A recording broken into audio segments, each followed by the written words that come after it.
ஆப்கானிஸ்தானுக்கு எதிரான முதல் ஒருநாள் போட்டியில ஓபனர்கள் ரோஹித் சர்மா, சுப்மன் கில் ஆகியோர் சிறப்பாக விளையாடினாங்க. இந்த நிலையில 5.4வது பந்துல ரோஹித் சர்மா லெக் திசையில 30 யார்ட்ஸ் சர்க்கிள்ல பந்தை எடுத்து விட்டு விரைவாக ஒரு ரன்னை எடுக்க முயற்சிப்பாரு.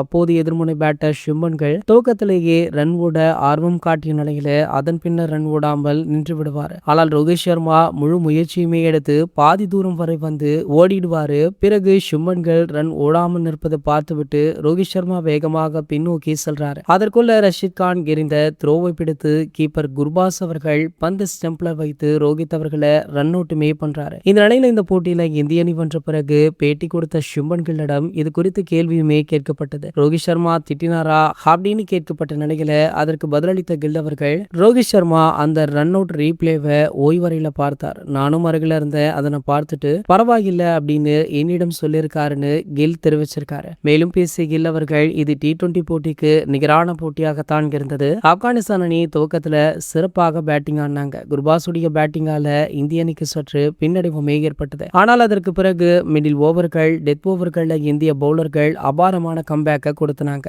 தர்மசாலா பிட்ச் பேட்டிங் செய்ய ஏற்ற பிட்சாக இருக்கு. முதல்ல நாங்கள் பந்து வீசிய போது கொஞ்சம் சுழலுக்கு ஒத்துழைப்பு இருந்தது. ஆப்கானிஸ்தான் பந்து வீசிய போது பந்து திரும்பவே இல்லை அப்படின்னு சொல்லியிருக்காரு.